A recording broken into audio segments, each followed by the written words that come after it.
Chain surveying, టెప్ surveying, అలాగే auto level surveying గురించి నేర్చుకున్నాము. ప్రస్తుతం కాంపాస్ సర్వేయింగ్ గురించి నేర్చుకుంటున్నాము.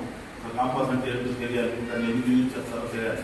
కాంపాస్ అంటే అందరికీ తెలిసిందే, మన ఫోన్లో కూడా కాంపాస్ అనేది వచ్చింది.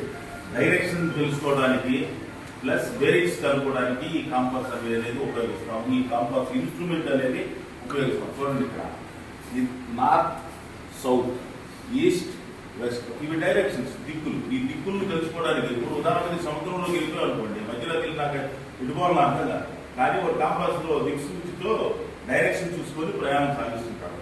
అలాగే నార్త్ నుంచి ఈస్ట్కి వచ్చేపట్టే ఇక్కడ 90 డిగ్రీస్ ఉంటుంది. ఈస్ట్ నుంచి ఈ నార్త్ నుంచి సౌత్కి వచ్చేపట్టే 180 డిగ్రీస్ ఉంటుంది. ఇదే నార్త్ నుంచి వెస్ట్కి వచ్చేపట్టే 270 డిగ్రీస్ ఉంటుంది. మామూలుగా రౌండ్ మొత్తం తిరిగిందనుకో 360 డిగ్రీస్ ఉంటుంది.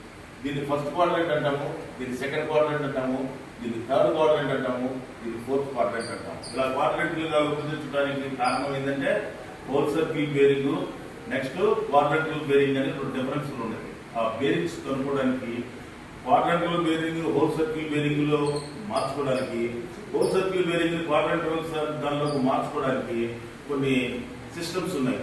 అది ఫార్మాస్ లా ఉంటాయి. వాటి గురించి నేను క్షుణ్ణంగా చెప్తాను నెక్స్ట్ క్లాస్.